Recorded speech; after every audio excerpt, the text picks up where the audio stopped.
Bene data bakundwa b'umwami Yesu Kristo, mwese abakurikira izi nyigisho tubahaye ikaze mu biganiro bya Saveur Divine. Ibi biganiro mu bitegurirwa n'abavugabutumwa bwiza batandukanye, akaba ari umuhamagaro ugendera ku ijambo ry'Imana byanditse mu gitabo cy'ubutumwa bwiza uko bwanditswe na Matayo ibice 24 umurongo wa 14. Kandi ubutumwa bwiza bw'ubwami buzigishwa mu isi yose ngo bube ubuhamya bwo guhamiriza amahanga yose, nibwo imperuka izahera ko ize. Ibi biganiro mu bikurikira ku channel ya YouTube yitwa Saveur Divine. Tubifurije kugubwa neza. Imana Data ari nayo So ibaho umugisha.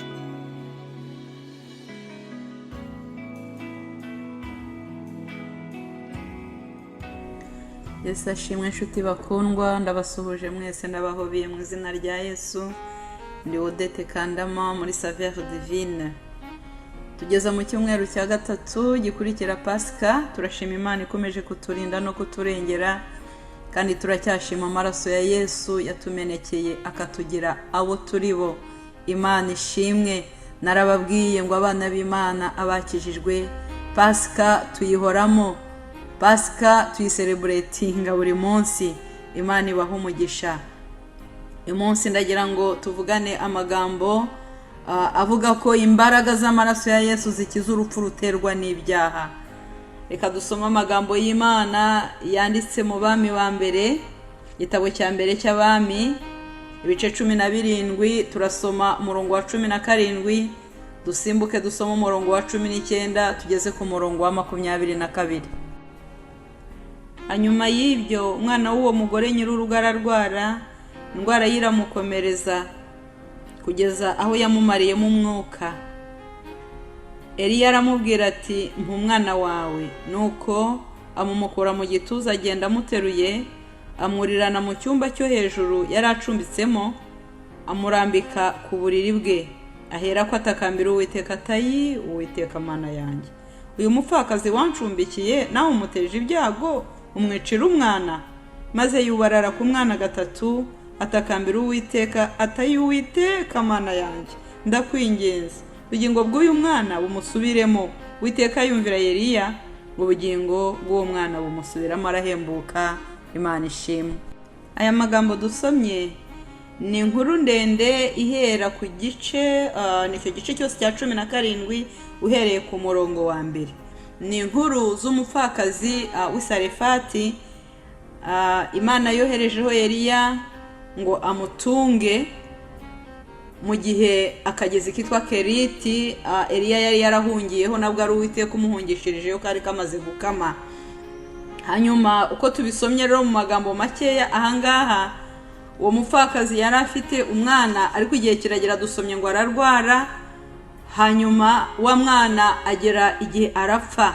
Ariko umwana amaze gupfa, Eliya ngo afata wa mwana atakambira Uwiteka. Uwiteka ngo yemera kumvira Eliya, ubugingo bw'umwana bumusubiramo. Mbese mu yandi magambo umwana aba muzima. Hano turabonamo imbaraga z'Imana zitsinda urupfu rw'umubiri. Imbaraga z'Imana zitsinda urupfu rw'umubiri. Iyo dusomye Bibiliya tujya tubona abantu bagiye bazuka. Tubona ko uyu nguyu Eliya yingingiye uyu mwana w'uyu mupfakazi w'Isarefati, arazuka arongera abaho. Iyo dukomeje tugasoma mu gitabo cy'Abami ba kabiri, tubonamo umugore nanone w'umushunemukazi, nawe umwana we yapfuye. Hanyuma umuhanuzi nanone Elisa nawe aramusengera, ubuzima cyangwa ubugingo bwe bumusubiramo. Donc nashakaga kubabwira kuvuga ngo imbaraga z'Imana zitsinda urupfu rw'umubiri cyangwa zijya zinesha urupfu rw'umubiri. Yewe no mu Isezerano Rishya tubona abo Yesu yazuye, twabonye Lazaro, tubona n'abandi Yesu yagiye azura. Imbaraga z'Imana zitsinda urupfu rw'umubiri. Ariko unkundire nkubwire yuko imbaraga z'amaraso ya Yesu nazo zikiza cyangwa se zitsinda urupfu rw'iteka, ari rwo rupfu ruterwa n'ibyaha. Imana idufashe. Reka dusome amagambo y'Imana nanone yanditse mu rwandiko Paulo yandikiye Abaefeso ibice bibiri, turasoma umurongo wa mbere n'uwa gatandatu. Handitswe ngo namwe yarabazuye mwebwe abari bapfuye muzize ibicumuro n'ibyaha byanyu, nuko ituzurana nawe itwicaranya nawe mu ijuru mu buryo bw'umwuka turi muri Kristo Yesu. Imana ishimwe. Imbaraga z'amaraso ya Yesu zikiza urupfu ruterwa n'ibyaha cyangwa zikiza urupfu rw'iteka ryose. Bariya abantu tubonye bagiye bazuka muri kiriya gihe ari mu isezerano rya kera ari no mu isezerano rishyashya, aho imbaraga z'Imana zigaragara ko zatsinze urupfu rw'umubiri, barazuse ariko igihe kiragera barongera barapfa. Ariko imbaraga z'amaraso ya Yesu zidukiza urupfu ruterwa n'ibyaha cyangwa se urupfu rw'iteka.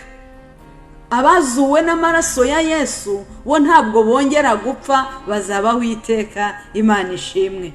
Turasomye ngo twari dupfuye tuzize ibicumuro byacu, tuzize ibyaha byacu, maze ngo Kristo kubw'amaraso ye atuma Imana ituzurana na Kristo, ituzurana nawe, maze ngo itwicaza mu ijuru turi muri Kristo. Imana ishimwe. Nubwo tugendera mu isi ariko twicaye mu ijuru mu buryo bw'umwuka. Abakijijwe, abihaniye ibyaha, abizeye Yesu nk'umwami n'umukiza, abo ngabo nubwo tugendera mu isi ariko twicaye mu ijuru mu buryo bw'umwuka. Kandi Kristo yaratuzuye, ntabwo tuzongera gupfa. Imana nihabwa icyubahiro. Nagiraga ngo mbabwire ngo ibyaha birica. Ibyaha birica. Icyamukakira Yesu nk'umwami n'umukiza akakubabarira ibyaha, ukihana ukamwakira, nibwo uzabaho iteka. Kandi uri no mu isi, ukiri mu isi uzagira amahoro, uzagira umudendezo, uzajya ugenda umutima utakurega ikibi, umutima utagucira urubanza, kuko wihannye ibyaha. Ndakwifuriza kwihana ibyaha, ndakwifuriza kwakira Yesu. Ibyaha ni bibi, ibyaha birica. Umuntu ashobora gupfa kandi ahagaze. Urambwira ngo ahari wenda urambaza ngo ibyo uvuze ni ibiki?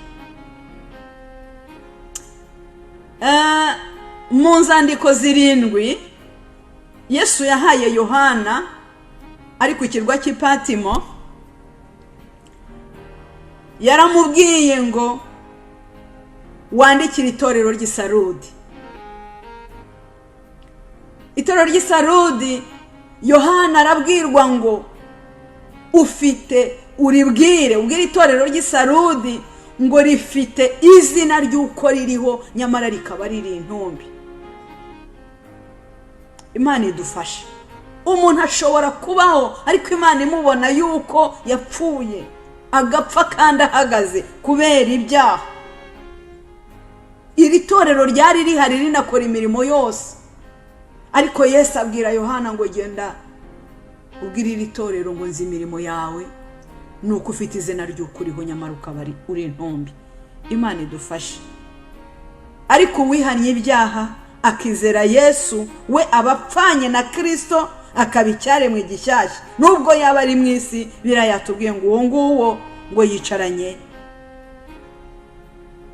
na Kristo mu ijuru mu buryo bw'umwuka. Imana ihabwa icyubahiro. Ndakwifuriza kwizera Yesu, ndakwifuriza kumwakira.